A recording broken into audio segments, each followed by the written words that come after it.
E aí, pessoal, sejam bem-vindas e bem-vindos ao canal Prof. Caio Química. Continuando com um conjunto de aulas sobre reações e estequiometria, nesta aula a gente vai abordar um pouco mais sobre o rendimento de reações químicas e vamos abordar também os principais cálculos que são relacionados ao rendimento e à estequiometria. Quer aprender um pouco mais sobre isso? Se sim, vem comigo então.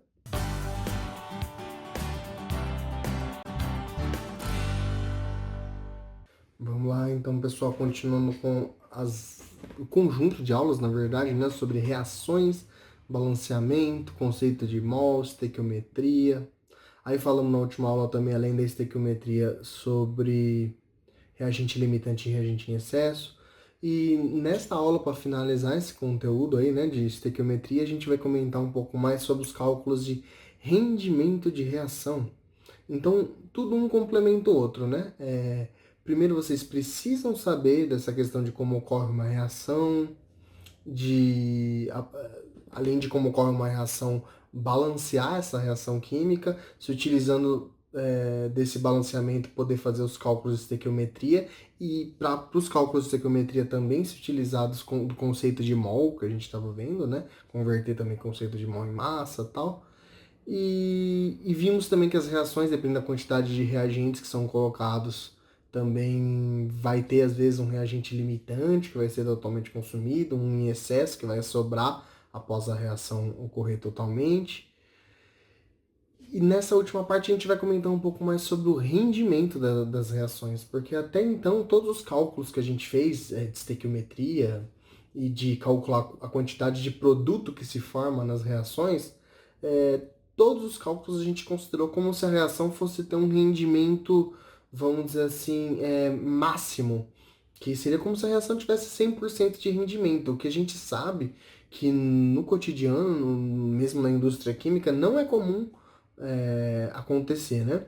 Por N fatores, é comum que o rendimento seja sempre abaixo de 100% e que a gente precise saber qual foi esse rendimento. Então, a gente sabe pela estequiometria qual seria o rendimento esperado, que é o que a gente vai chamar, inclusive, tá aqui de rendimento teórico, né? Que esse rendimento teórico nada mais é do que a quantidade máxima que você poderia formar de produto, sabendo da quantidade do reagente limitante que foi colocado. E em cima disso, a gente experimentalmente obtém normalmente uma quantidade menor do que essa quantidade máxima desse produto.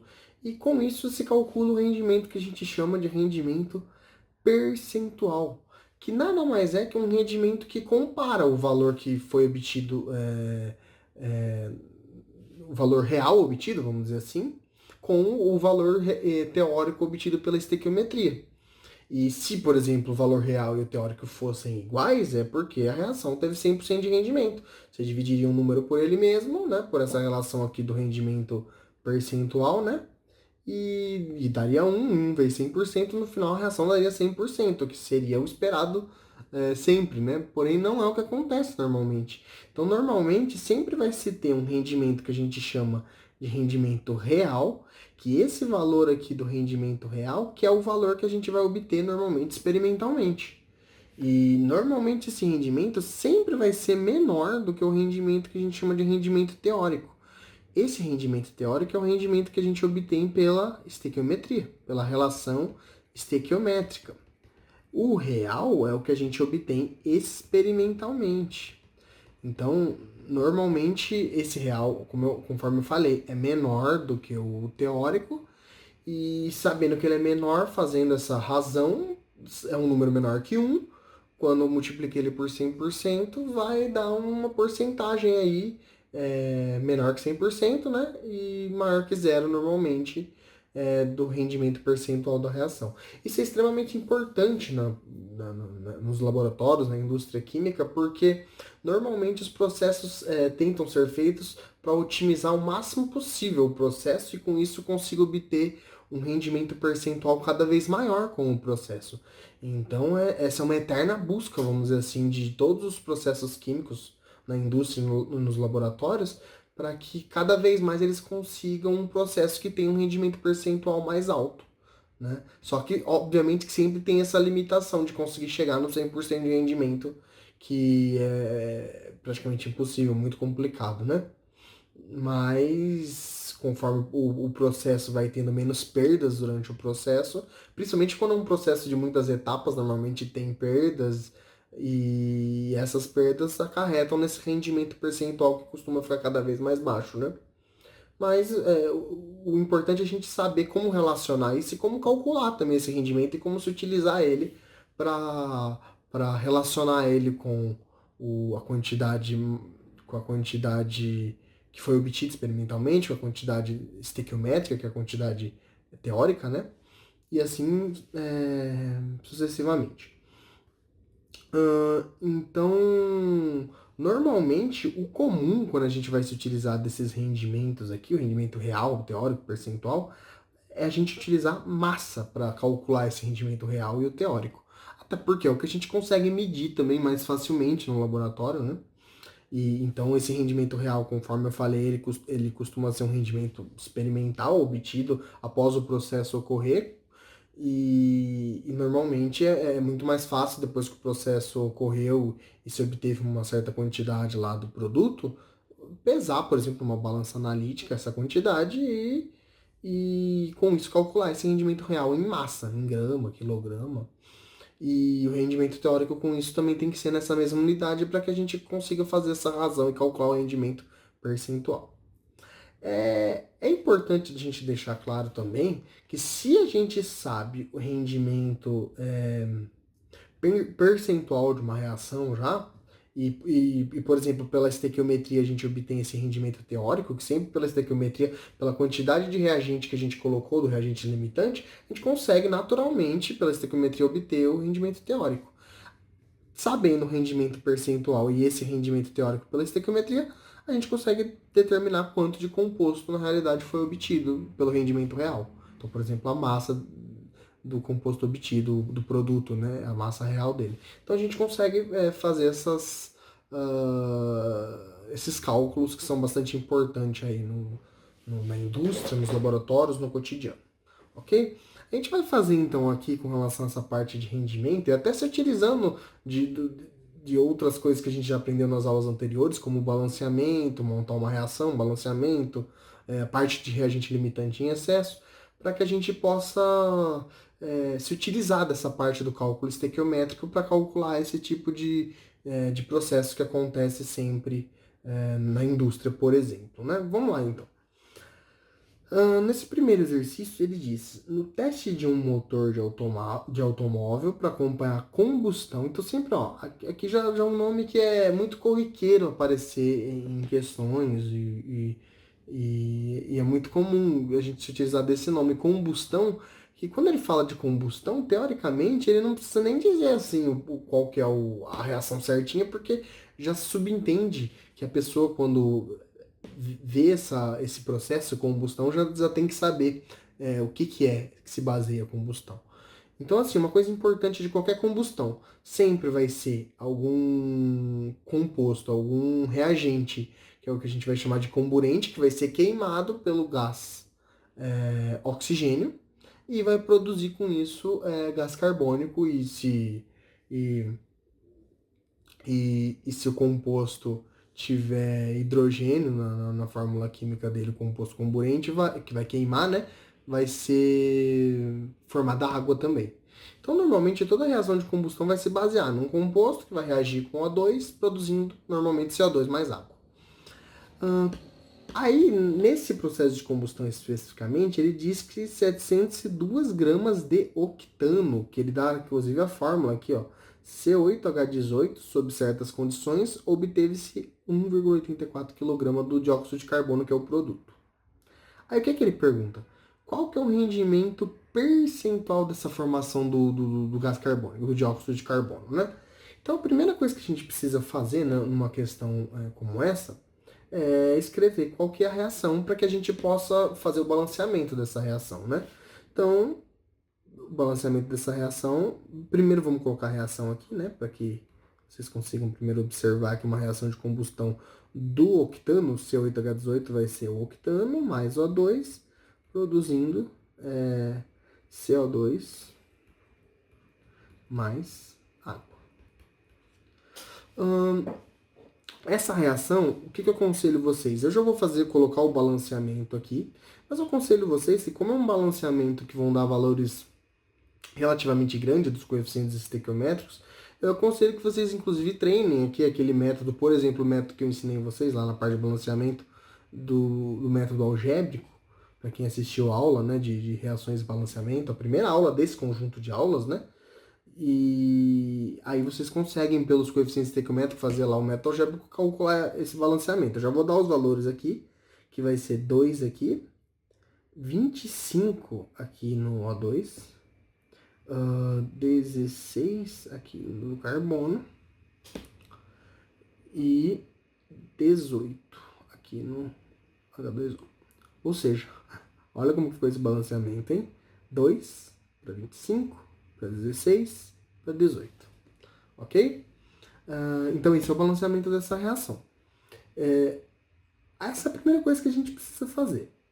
Próxima coisa, a gente precisa, para a gente saber calcular, por exemplo, transformar, na verdade, essa quantidade, saber a relação, né, dessa quantidade de massa que foi colocada aqui com a proporção estequiométrica em massa também dessa reação, né, para conseguir calcular o rendimento teórico lá, né, quanto que seria obtido do CO2, a gente vai precisar primeiro calcular a massa molar dos compostos envolvidos aqui, que deu as informações, né, no C8H18, a massa molar dele, do reagente, e do que foi formado, o CO2. Então vamos calcular aqui no cantinho a massa molar de cada um deles, né? Massa molar do C8H18 e a massa molar do CO2. Porque a gente sabendo a massa molar dos dois, a gente consegue transformar essa proporção em mol em massa para que a gente consiga saber quanto de massa do CO2 vai ser o rendimento teórico dessa reação, né? Vai ser produzido em quantidade máxima. Então vamos lá. Vai ser então 8, né? Tem 8 carbonos, vezes 12 a massa atômica dele, mais 18 hidrogênio, vezes 1, que é a massa atômica do hidrogênio. Se a gente for fazer essa conta aqui, eu já tinha feito anteriormente, né? Vai dar 114. Então, 114 gramas por mol. Tá. Do CO2 agora. Do CO2 vai ser um carbono só, 12, mais 2 vezes o 16, que é o do oxigênio, a massa atômica dele. Então vai ficar aqui 32 com 12, 44. Ok. Com isso a gente já tem aqui então a massa molar dos dois. O que a gente vai fazer agora então? A gente vai usar a proporção estequiométrica aqui, ó, que 2 mol do C8H18 tá para 16 mol do CO2, que foram os compostos que foram dados, né? Do C8H18 foi dado o quanto de massa foi colocada dele, e do CO2 foi dado o quanto de rendimento real teve, né? Então, quanto que efetivamente foi produzido dele. Que é baseando nesse valor, no valor que a gente vai calcular do CO2, que a gente vai conseguir calcular esse rendimento percentual, né? Então, o que a gente vai fazer aqui? Vai converter isso aqui, essa relação mol-mol, em massa-massa. Só no lugar do mol aqui, a gente colocando a informação de 2 vezes o valor da massa molar aqui, ó, 114. Então, 2 vezes 114 grama, né? Do C8H18 e 16 vezes 44 gramas do CO2. Professor, eu poderia usar já a relação 1 mol tá para 8? Poderia, não tá errado também. Se 2 tá para 16, 1 tá para 8, porque já sairia mais rápido aqui essa questão da massa, mas eu usei 2 para 16 só para não mudar esse padrão que a gente pediu para colocar aqui, que eu pedi inclusive para vocês colocar sempre com números inteiros. Se você já fizesse essa relação 1 para 8, é como se você tivesse balanceado aqui 1, 25 sobre 2, 8 e 9. Então, mas a proporção também não está errada, é que isso fique claro, né? Mas só para a gente continuar mantendo o padrão que a gente já estava fazendo. Então vai ficar aqui 228 gramas do C8H18 vai formar, pela estequiometria, 16 vezes 44, que eu tinha feito aqui anteriormente, 704. 704 gramas do CO2. Então essa é a proporção massa e massa.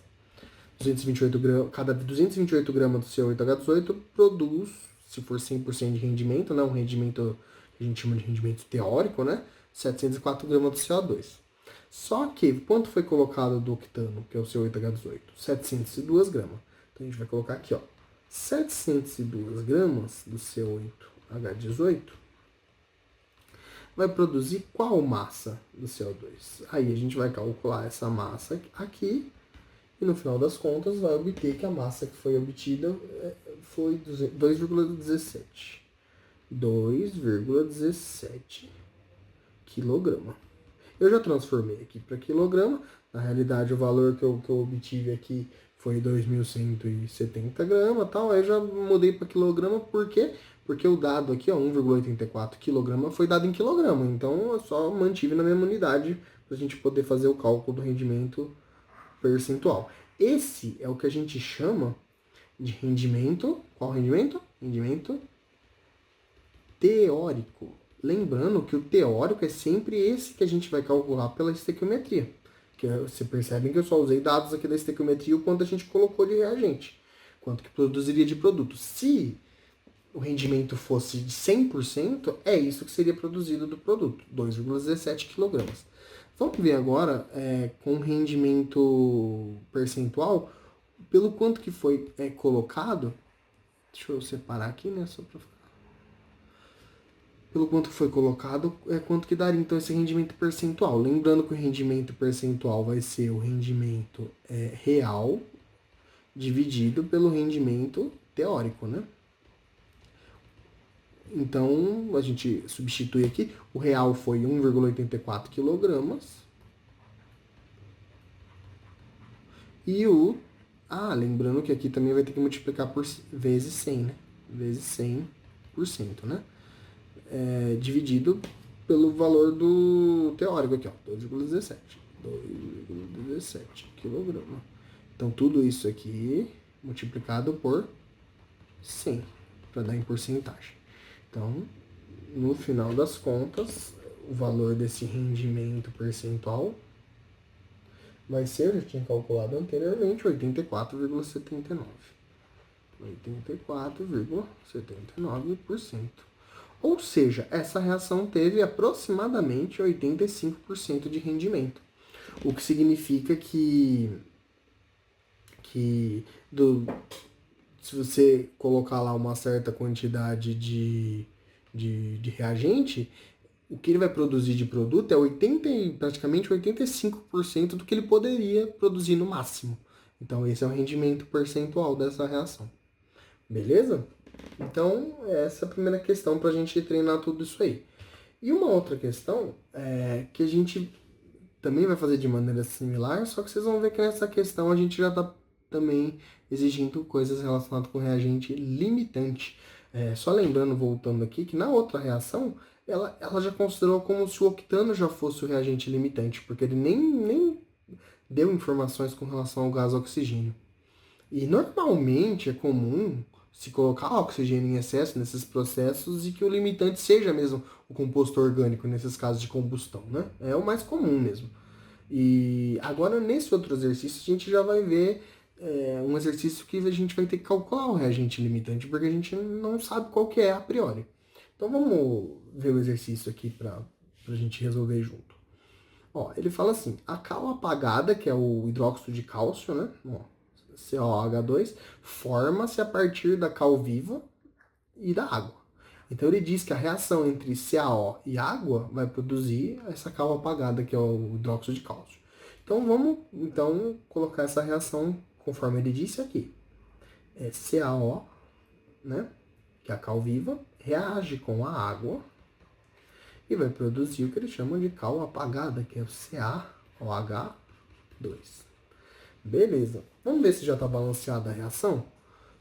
O cálcio tem um desse lado e um do outro, beleza. O hidrogênio tem 2 desse lado e 2 vezes 2 do outro. e o oxigênio tem 1 cada aqui dá 2 e 2 aqui também. Então a reação, na realidade, já está balanceada. Então a proporção aqui é tudo 1 para 1 para 1. Mais fácil, porque a gente já consegue saber as coisas mais diretamente quando a relação assim é tudo 1 para 1 para 1, né? Então a gente já consegue calcular o número de mol, essas coisas é muito mais fácil, nem precisa fazer a regrinha de 3 nem nada. Vamos lá. O que ele quer agora saber? Ele quer saber qual é o reagente limitante da reação. Então, do CaO e da água, quem é o reagente limitante? E que massa de cal apagada, que é o produto, né, é produzida pela mistura de 30 gramas do CaO, da cal viva, 10 gramas de água. Então ele misturou 30 gramas de cal viva com 10 gramas de água e ele quer saber quem é o reagente limitante. E sabendo quem é o reagente limitante, qual massa do cal apagada é produzida após o experimento, sabendo que o rendimento da reação foi 90%. Então, nesse caso, diferente do outro exercício, ele não quer saber o rendimento, ele já tem o rendimento e ele quer saber qual massa real, né, que é aquele rendimento real, né, foi produzido da cal apagada efetivamente, com os 90% de rendimento. Então, basicamente, o que a gente vai precisar fazer nessa questão? Calcular quem é o reagente limitante, utilizar ele para calcular o rendimento teórico, que seria o máximo que poderia ser produzido de cal apagada pela estequiometria, e se utilizando desse 90% de rendimento, a gente calcular qual que seria o valor que foi obtido real da cal apagada com esse 90% de rendimento. Então vamos por partes. A primeira coisa, como a gente vai querer saber qual que é o reagente limitante, a gente vai precisar calcular a massa molar primeiro desses compostos. Vamos aqui no cantinho, conforme a gente sempre faz, calcular a massa molar do óxido de cálcio, que é a cal viva, né? Vamos também calcular a massa molar da água, a gente já calculou em outros exercícios, mas e a massa molar do CaOH2, que é a cal apagada. Então, de todos eles a gente vai calcular para que depois a gente consiga converter mol em massa facilmente, já sabendo essas massas molares. Aí foi dado aqui, ó. Na realidade, do carbono aqui nem precisava, porque não foi utilizado aqui, né? Mas que seja. Ele deu aqui a massa atômica do cálcio, ó, 40. Mais. Do oxigênio, ele deu aqui, ó, 16. Com isso, a gente já consegue obter que é 56 gramas por mol, menos 1, a massa molar da cal viva. Da água a gente já está cansado de saber, mas vamos calcular aqui que é 2 vezes 1 mais 16, que vai dar 18 gramas por mol da água. E por fim do hidróxido de cálcio, que é a cal apagada, que vai ser 40 mais 2 vezes 16, que é do oxigênio, né? Mais 2 vezes, já que esse 2 está, né? Na verdade, ele é relativo ao O e ao H, né? 2 vezes 1, que vai dar uma massa molar de 2 vezes 16, 32, 34 e 74 gramas por mol. Beleza, com isso a gente já tem aqui os valores das massas molares para todos os compostos.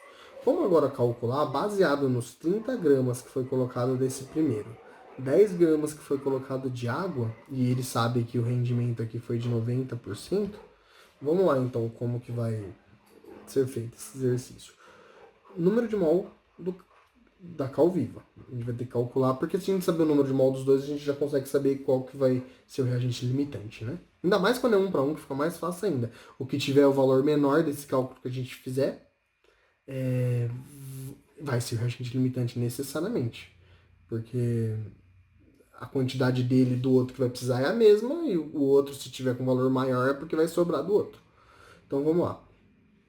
A gente vai fazer aqui então 30 gramas, que é a massa, dividido pela massa molar, que no caso do CaO é 56 gramas por mol. 56 gramas mol. Opa. Mol a menos 1 aqui, ó. Mol a menos 1.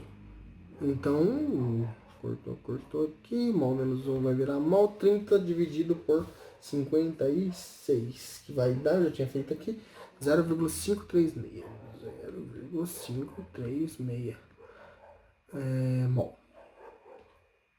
Beleza, esse é o valor do número de mols da cal viva.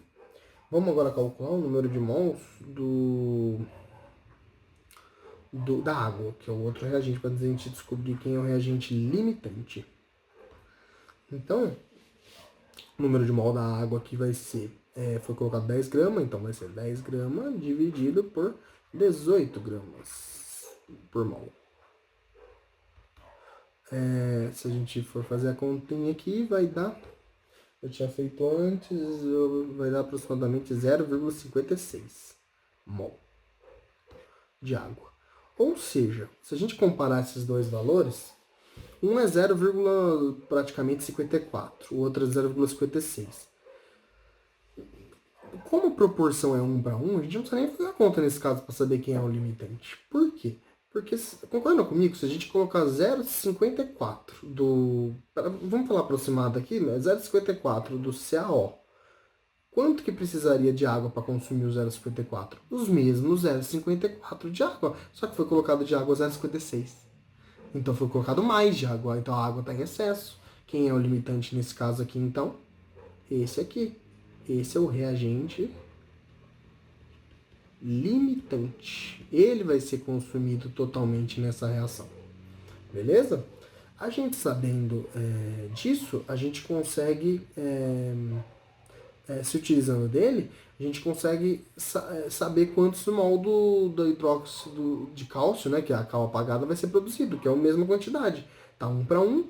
Então, essa quantidade aqui de mol do reagente limitante é a mesma quantidade de mol que vai produzir da cal apagada.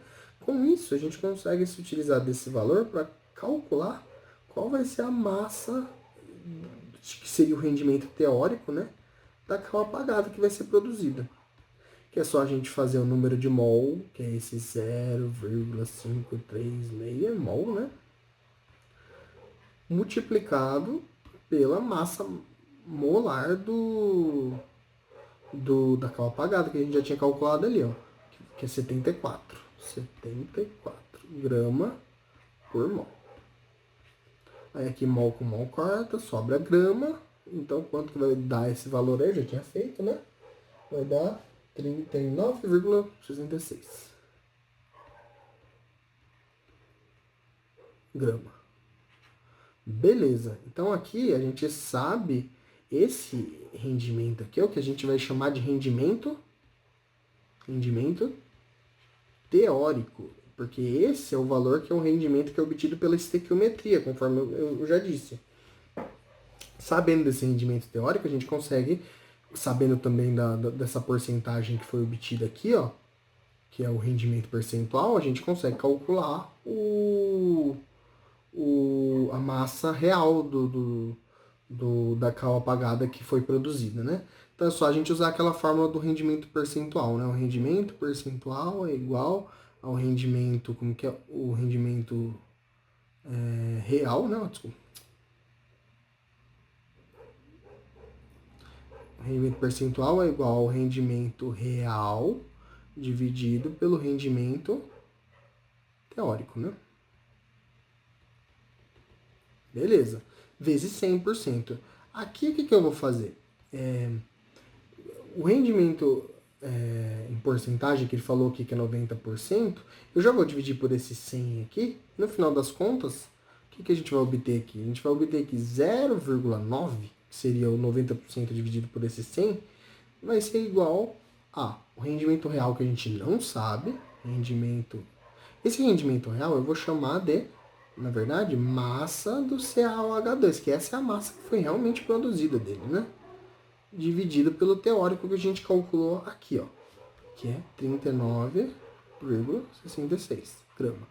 Passa ele multiplicando, no final a gente vai obter que a massa realmente obtida, o rendimento real, né, do CaOH2 vai ser, como eu já tinha feito aqui, 35,7. Então, 35,7 gramas.